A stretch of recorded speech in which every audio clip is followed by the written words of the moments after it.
in the 1950s and into the decade of the 1960s, 75%, 3 out of every 4 Catholics faithfully attended Mass every Sunday.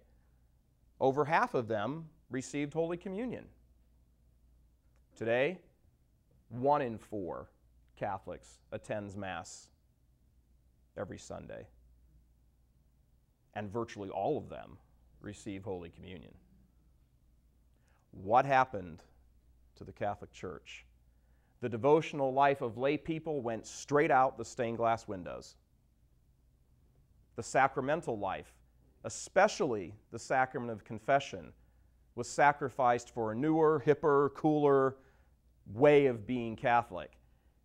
Catholics, in short, began to look like every other American they were standing around. Using that kind of unsteadiness of many Catholics sitting in the pews, some of these people launched an attack, or better stated, a series of attacks, a steady stream to attack the church herself. They were able to do this through allies they had in the media, who always sided with the anti-institutional crowd. Always. There were religious, priests, nuns, brothers, who, for whatever reason, felt oppressed by their vows. Here was a way to get out of them. The spirit of Vatican II says, I don't have to do this anymore. I don't have to pray my breviary anymore. I can go on vacations. I can go golfing. I can spend time taking care of this social club meeting here. Prayer is such a drudgery. Oh, thank God for the spirit of Vatican II that we don't have. We're so grander now. These people would get their chance to totally dismantle the church in 3 years. How many lay Catholics, or for that matter, how many theologians, have ever actually read the Pope's letter? See, they knew that they could get around with this whole spirit of Vatican II thing, because how many Catholics are going to pick up the 16 documents, which are 800 pages, and sit here and read the teachings of the church? How many of you have read this? They know you haven't. They know most of you haven't. That's the point. You don't have to pay attention to this. We'll sum this up for you. Wrong. And we'll tell you what you should believe, what we say, because we've grabbed those keys out of Peter's hand. They knew most Catholics wouldn't read the letter either. 40 years later, most Catholics still haven't read the letter. So when they proposed that people read this and make up their minds, they were being dishonest, and they knew it. What they really meant was, you choose between the Pope and us. That's what they meant.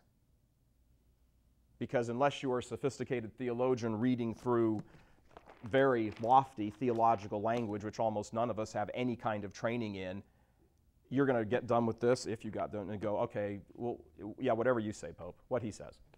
We don't know what this means.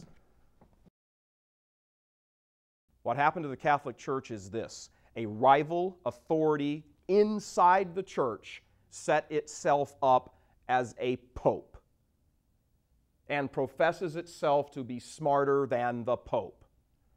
It's sort of an anti-pope operating inside the church. John Paul called it the anti-church. And don't make the mistake looking for these folks down at a Jehovah's Witness temple, Kingdom Paul. That's not where they are. It's not where they are.